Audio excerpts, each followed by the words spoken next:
माफ करना और माफी मांगना। एक बार एक क्लास में एक धनाढ्य परिवार का बालक अपने अध्यापक से बोला, सर मैं आज एक बहुत कीमती घड़ी पहनकर आया था जो कि कल ही मुझे मेरे माता पिता द्वारा जन्मदिन पर मिली थी, किंतु किसी ने वो घड़ी चुरा ली है। अध्यापक बोले, अभी ही कैसे कोई घड़ी चुरा सकता है?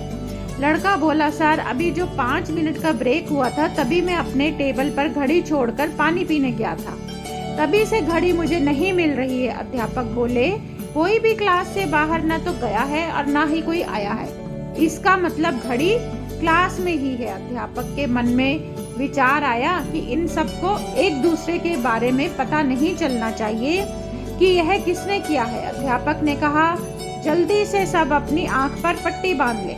सबने पट्टी बांध ली। अध्यापक सबके पास जाकर सबके बैग और जेब इत्यादि चेक करने लगे।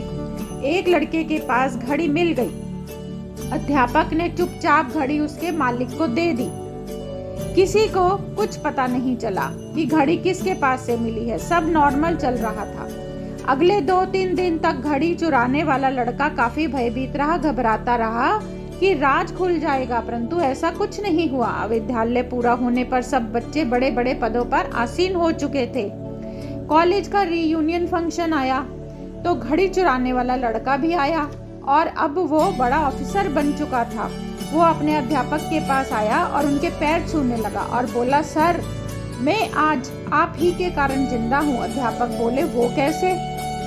लड़के ने कहा, सर आपकी क्लास में एक बार एक घड़ी चोरी हुई थी, वो घड़ी मेरी ही जेब से मिली थी, लेकिन सर आपने किसी को मेरा नाम नहीं बताया था, आपने मेरा सम्मान खोने नहीं दिया था, मेरी इज्जत रख ली थी, वरना मैं निर्णय ले चुका था कि राज खुलने पर मैं फांसी ही लगा लूंगा। आज आप ही की वजह से मैं जिंदा हूँ, जो कुछ भी हूँ सिर्फ आप ही के कारण हूँ। अध्यापक बोले, वो तुम थे क्या? लड़का चौंक कर बोला, क्या मतलब सर? अध्यापक बोले, उस दिन तुम सबकी आंखों पर पट्टी बंधवाने के साथ ही मैंने भी अपनी आंखों पर पट्टी बांध दी थी। अध्यापक बोले, मैं नहीं चाहता था कि मेरे किसी भी स्टूडेंट को मेरे आगे शर्मिंदा होना पड़े। दोनों एक दूसरे के गले लग गए और रोने लगे।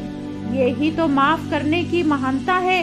किसी की गलती पता लग जाने पर भी इग्नोर कर देना, उसे अपनी सेल्फ रिस्पेक्ट के बचाने का मौका देना, पता होते हुए भी कि यह अपराधी है उसे सुधरने का मौका देना। आज के परिवेश में जहां हर व्यक्ति एक दूसरे की गलती ढूंढने में लगा है, परिवार में माँ बाप की गलती, भाई की गलती, जीवन साथी की गलती, ऑफिस में बॉस की, क्लीग की, और तो और नहीं तो देश की गलती, समाज की गलती, राजनीति की गलती, सरकार की गलती, सब दूसरे की ही गलती ढूंढने में लगे हैं।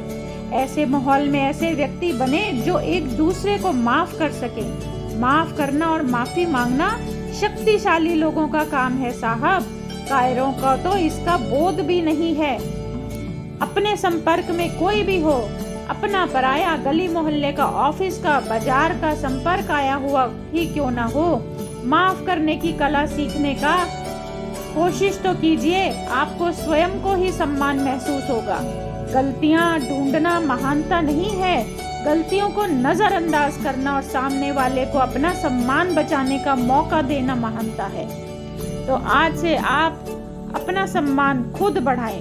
जय श्री कृष्ण, जय श्री कृष्ण, जय जय श्री कृष्ण।